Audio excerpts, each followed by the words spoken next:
এই কাহিনী এক জীবনের, বেঁচে থাকার লড়াইয়ের।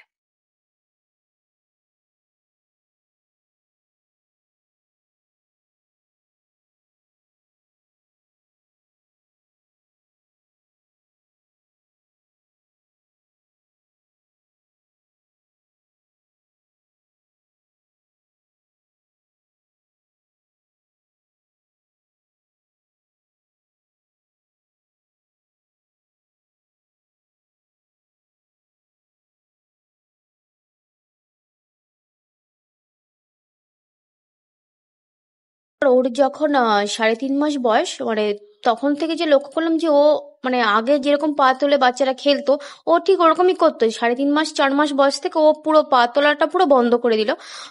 আর উপুড় হওয়ার চেষ্টাগুলো মানে পুরোপুরি বন্ধ করে দিয়েছিল। তারপরে বাড়ির আমরা ডাক্তার ওকে দেখানো হয়, মানে মণিপালে ওর টেস্ট করা হয়। ওখান থেকে ওর একটা এসএমএ টেস্ট, যে টেস্টটা এসএমএ টেস্টটা, ওটা 20 দিন বাদে টেস্টটা আসে, রিপোর্টটা। ওটা ওটার রিপোর্টের পরে আমরা জানতে পারলাম যে ওর এসএমএ আছে। এই রিপোর্ট আসার 20 দিন পর আমরা জানতে পারি যে ও এরকম একটা রেয়ার ডিজিজে আক্রান্ত। তোর চিকিৎসার জন্য এরকম একটা ব্যয়বহুল ইনজেকশনের প্রয়োজন। তো সেক্ষেত্রে আমরা প্রথম দিক থেকে অনেকটা চেষ্টা করেছিলাম, যেহেতু শুনেছিলাম যে এই ইনজেকশনটা আগে অনেক বাচ্চা ট্রায়ালের মাধ্যমে বা লটারির মাধ্যমে পেয়েছিল। তো আমরা সেই সমস্ত কিছু চেষ্টা করেছি, কিন্তু দুর্ভাগ্যবশত ট্রায়াল বা লটারিটা বিশ্বব্যাপী পুরো বন্ধ হয়ে গেছে।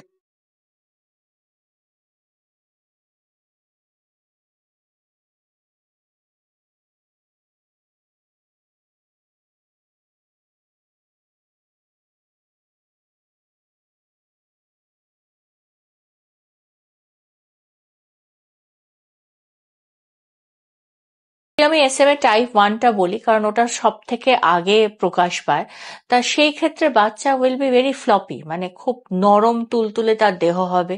সে হাত পা কম নাড়াবে, বাচ্চারা যে স্বাভাবিকভাবে হাত পা নাড়িয়ে খেলে সেটা সে করবে না। এবং তার গিলতে অসুবিধা হতে পারে, তার চট করে বুকে সর্দি বসে গিয়ে নিউমোনিয়া হতে পারে। এই জিনিসগুলো আর্লিয়েস্ট সিমটমস। আর টাইপ 1 SMA দের আমরা বলি নন সিটার্স, মানে তারা বসতে শেখে না, তারা ইউজুয়ালি রোল ওভারও করে না, তারা পা দাঁড়িয়ে যে বাচ্চারা একটা স্বাভাবিকভাবে খেলে সেটা করে না, এবং তাদের ঘাড় শক্ত হয় না। এই অসুখের জন্য কিন্তু 3 রকম ওষুধ আছে। দুটো হচ্ছে লাইফ লং দিতে হয়, আর একটা যেটা দিতে হয় একবার, ওয়ান অফ ইনজেকশন। যে দুটো লাইফ লং দিতে হয় তার মধ্যে একটা হচ্ছে নুসিনার্সেন, সেই ইনজেকশনটা স্পাইনে দিতে হয়, কিন্তু লাইফ লং, মানে 3 মাস 4 মাস অন্তর অন্তর একটা শিডিউলে ওটা দিয়ে যেতে হবে। আরেকটা হচ্ছে রিসডিপ্লাম, যেটা হচ্ছে ওরালি খেতে হয় ডেইলি, সেটাও লাইফ লং। দুটোই কিন্তু খরচ সাপেক্ষ, কোনোটাই কিন্তু সস্তা নয়। মানে প্রত্যেকটার কথা যদি আমরা হিসেব করি, মুদ্রায়ন করি, তাহলে দেখা যাবে বছরে এক একটা বাচ্চার পেছনে 1 কোটি টাকা অ্যাটলিস্ট খরচা হবে, কিন্তু সেটা লাইফ লং করতে হবে। করলে কিন্তু বাচ্চা ভালো থাকবে। সেকেন্ডটা হচ্ছে, আমি যদি থার্ড যেটা বললাম ওয়ান অফ ইনজেকশন, যেটা নিয়ে এখন আমরা অনেক কিছু জানতে পারছি, সেটা হচ্ছে জিন থেরাপি। সেটা গিয়ে একেবারে ওয়ান অফ ইনজেকশন, যে জেনেটিক ডিফেক্টটাকে আছে সেটাকে পূরণ করার চেষ্টা করছে। তো এই জেনেটিক ডিফেক্টটা পূরণ হয়ে গেলে একটা ইনজেকশনে আমরা এতদূর যেটা জানি যে সারা জীবন বা অনেক বছর অবধি বাচ্চার ভালো থাকা উচিত। সেই জন্য এটার দাম অনেক, 16 কোটি টাকা।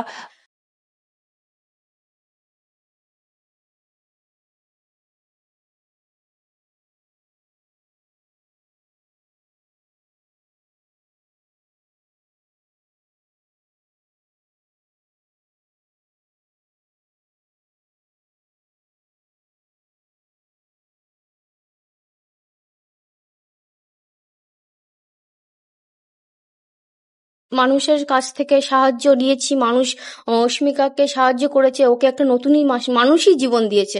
এটাই বলবো যে মানুষের উপরে মানুষের জন্য কথাটা এই জন্যই সাজে, যেহেতু পুরো জলজান্ত আমার মেয়ে অস্মিকা প্রমাণ। সবার ভালোবাসায়, সবার আশীর্বাদে ও নতুন জীবন পেয়েছে। সংবাদ মাধ্যম থেকে শুরু করে নেট প্রভাবী, অভিনেতা থেকে রাজনৈতিক নেতা, সবার কাছে সাহায্যের জন্য পৌঁছে যান অস্মিকার মা বাবা। বুধবার কলকাতার এক বেসরকারি হাসপাতালে অস্মিকাকে জীবনদায়ী ইনজেকশন দেওয়া হয়। সুস্থ আছে সে। ভগবানের আশীর্বাদ, মানুষের আশীর্বাদ, এত মানুষের আশীর্বাদ না থাকলে এই আজকের দিনটা আমরা দেখতে পারতাম না। ওর প্রফেশনাল হিসাবে জানি না ও কি করবে, তবে আমি এটুকু মানে ও মানুষের জন্য আজকে ওর নতুন একটা জীবন পেয়েছে, আমি চাইছি ও মানুষের জন্য কিছু করুক।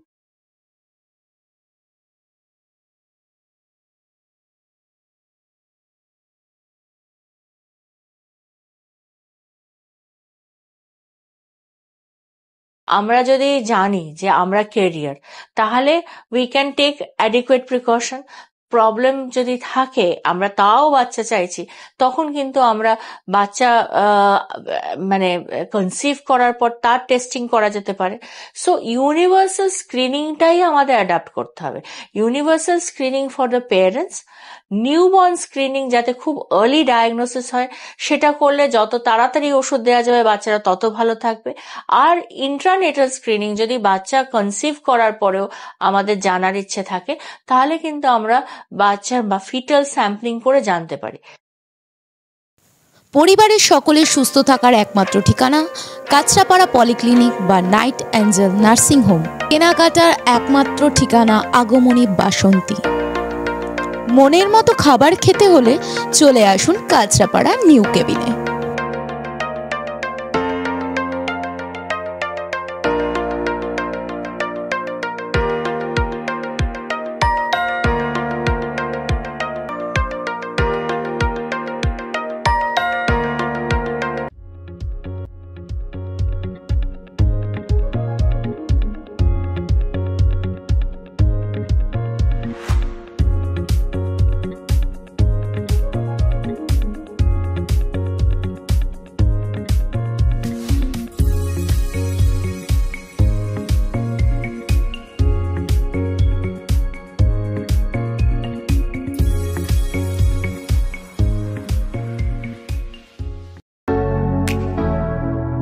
Kesari light house, Kesari light house এবং কেসরি লাইট হাউস নিজেদের রান্নাঘরকে আরো অত্যাধুনিকভাবে সাজাতে, সমস্ত কিছু পেতে চলে আসুন নৈহাটি গৌরীপুর চৌমাথা বাজার কেসরি লাইট হাউস।